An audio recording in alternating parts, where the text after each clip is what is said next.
Good morning, everyone. We are Group 2, and for today, we are going to present about the Eiffel Tower.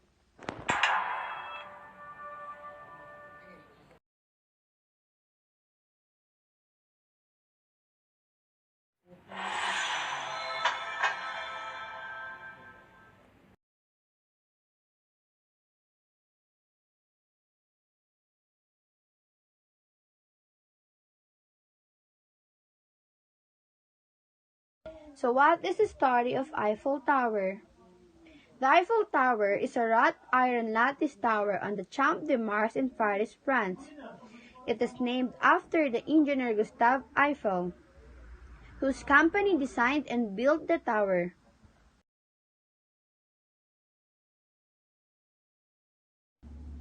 The Eiffel Tower, La Tour Eiffel in French, was the main exhibit of the Paris Exposition, or World's Fair of 1889.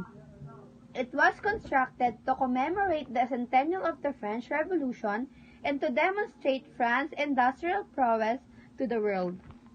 Although at the beginning it was seen as the ugliest building in Paris, soon it became the symbol of the city, said T. Gutek Snajdar, an Amsterdam-based art historian, museum docent, and a blogger at Culture Tourist.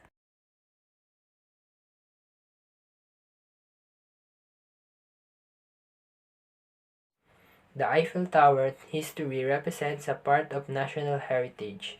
It has been the symbol of France and Paris for decades. But when Gustave Eiffel achieved its construction in 1899, the tower was only meant to be temporary in the Parisian landscape, and was far from being the Parisians' favorite landmark. Discovery, the evolution, and the history of Paris Eiffel Tower.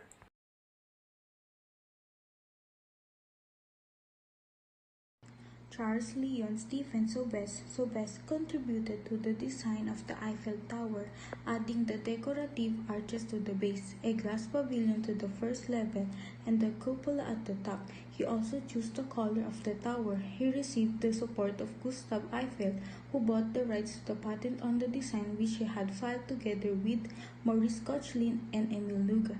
He was also the head of the architecture department, campaigned the Établissements Eiffel.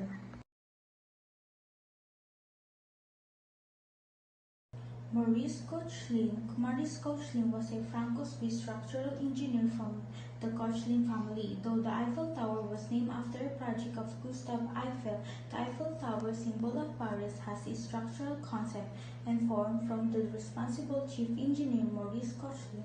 Koechlin was an engineer of astounding ingenuity and well-versed in the structural techniques of his time.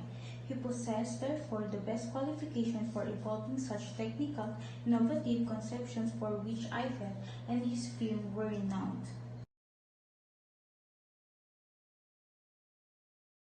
Émile Louga was a French civil engineer and architect. He is famous for co-designing the Eiffel Tower. In 1884, Louga and the structural engineer Maurice Koechlin, who also worked for Eiffel, came up with the idea of a large tower to act as the centerpiece of the Universal Exposition, which was to be held in 1889. The two engineers consulted Stephen Soubesse, head of the architectural division of the Eiffel Company, who added embellishments, including the decorative arches of the base and the glass pavilion on the first level. The proposal was put before Eiffel, who approved the project and presented it to the French Minister for Trade and Industry.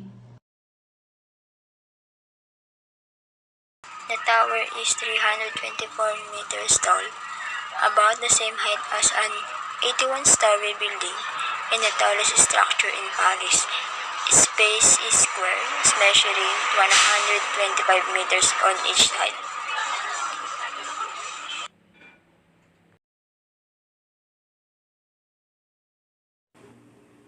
The Eiffel Tower history was not an easy one. At the time, many were against the building and voiced their concern in a letter entitled Artists Against Mr. Eiffel's Tower, stating the tower to be a threat against the aesthetic nature of Paris. An iron tower erected is smack in the heart of Paris, was considered unacceptable, a stark contrast to the elegance and refined beauty of the city. For example, Berlin nicknamed the Eiffel Tower the skeleton of Bifroy to demonstrate the giant tower's ungainly appearance that was bound to disfigure the city. Oops, it's trivia time. Did you know that the Eiffel Tower was supposed to be torn down after 20 years? The tower was built with the intent of showing off France's industrial prowess during the World's Fair. But the plan was to tear it down after 20 years. Eiffel had cleverly put a radio antenna and wireless telegraph transmitter in the tower, and the government eventually decided it was too useful to demolish. Did you know also that the Eiffel Tower is a cousin of sorts to the Statue of Liberty? Before the Eiffel Tower was built, Eiffel's firm was asked to design the internal frame for the Statue of Liberty, a task assigned to his trusted employee, Maurice Koechlin. They probed their iron work with Lady Liberty first. The Eiffel Tower moves. The massive iron structure is wind resistant and will sway during a storm. If the weather is bad enough, it can even move.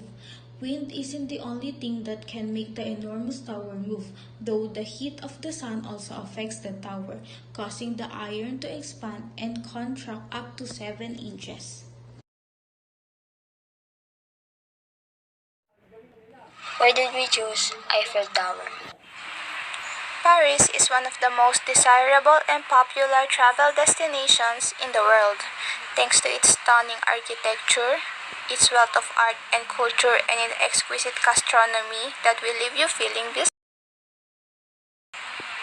No matter what time of year you visit, Paris will be sure to enamor and enchant with its picture-perfect landscapes and world-class museums. Whether you visit Paris for a day or a week, you'll be left longing to return explore this magical city even further. Eiffel Tower is not only a common city icon but also becomes a symbol of love for many couples from all over the world.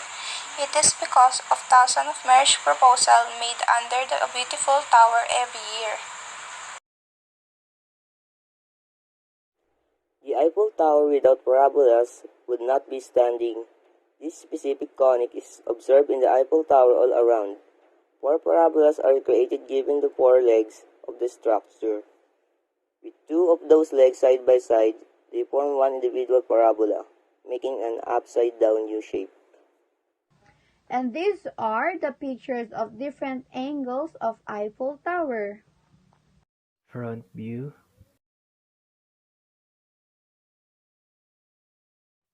side view,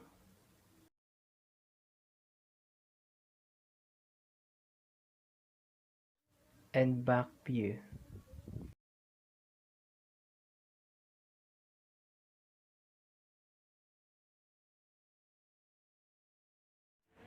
Conic section is a bend gotten by convergence of the outside of a cone with the plane. In other words, it's an intersection of the surface of a cone with the plane. The three different types of conic section are the hyperbola, the parabola, and the ellipse. However, a circle is a special type of ellipse. Conic section are in many objects that we use in our daily life. They are additionally on objects we ride, and sometimes in structures we go in. Many things are shaped like parabolas, circles, ellipses, and hyperbolas because it's the way the things are molded and give us opportunity to use the item correctly because they're made accurately in the correct shape.